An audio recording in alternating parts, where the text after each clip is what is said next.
Hello friends, പുതിയൊരു റിവ്യൂയിലേക്ക് എല്ലാവർക്കും സ്വാഗതം. അങ്ങനെ എല്ലാ പ്രേക്ഷകരുടെയും ഇഷ്ടപരമ്പരയായ മിഴിരണ്ടിലും അതിൻ്റെ ക്ലൈമാക്സിലേക്ക് എത്തിയിരിക്കുകയാണ്. ഓഗസ്റ്റ് 11 ഞായറാഴ്ചയാണ് കേട്ടോ മിഴിരണ്ടിലും സീരിയലിൻ്റെ ക്ലൈമാക്സ് എപ്പിസോഡ് ടെലികാസ്റ്റ് ചെയ്യുന്നത്. അങ്ങനെ ക്ലൈമാക്സിൻ്റെ ഒരു പ്രൊമോ വന്നിട്ടുണ്ട്. പ്രൊമോയിൽ കാണിക്കുന്നത് ലച്ചുവിൻ്റെയും ഗോവിന്ദിൻ്റെയും വിവാഹ ദിവസമാണ്.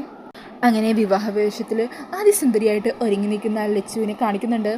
ലച്ചുവും സ്വാതിയും സഞ്ജുവും മംഗലശ്ശേരി വീട്ടിലെ എല്ലാവരും കൂടി അമ്പലത്തിലേക്ക് എത്തുവാണ്. ഇതേ സമയം തന്നെ ഗോവിന്ദിൻ്റെ ബന്ധുക്കാരും ഒക്കെ അവിടെ എത്തുന്നുണ്ടാവും. ലച്ചുവും സ്വാതിയും ചേർന്ന് അവർ രണ്ടാളും കൂടി ഒരുമിച്ച് അമ്പലത്തിൽ ദേവിക്ക് മുമ്പിൽ നിന്ന് പ്രാർത്ഥിക്കുവാണ്.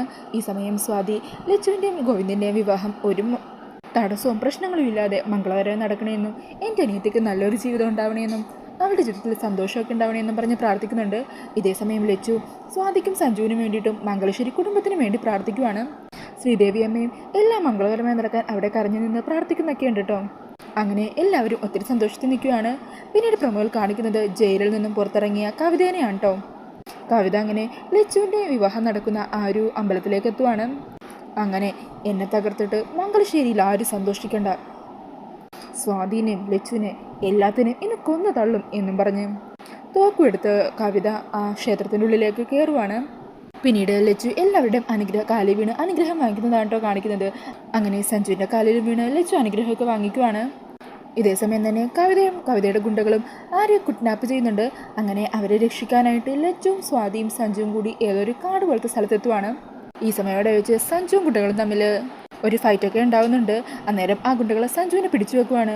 ഈ സമയം കവിത സ്വാതിക്ക് നേരെ തോക്ക് ചൂണ്ടി നിൽക്കുവാണ്. തൊട്ടരികിൽ തന്നെ ലച്ചു നിൽക്കുന്നുണ്ടാകും.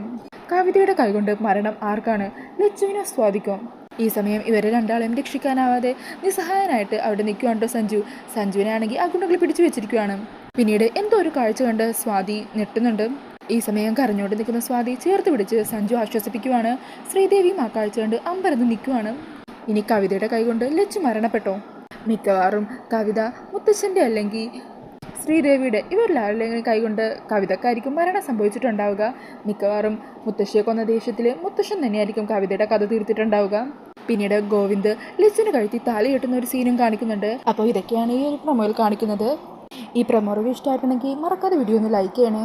കൂടുതൽ റിവ്യൂസിനായിട്ട് ഈ ചാനൽ ഒന്ന് സബ്സ്ക്രൈബ് ചെയ്ത് സപ്പോർട്ട് ചെയ്യണേ. താങ്ക്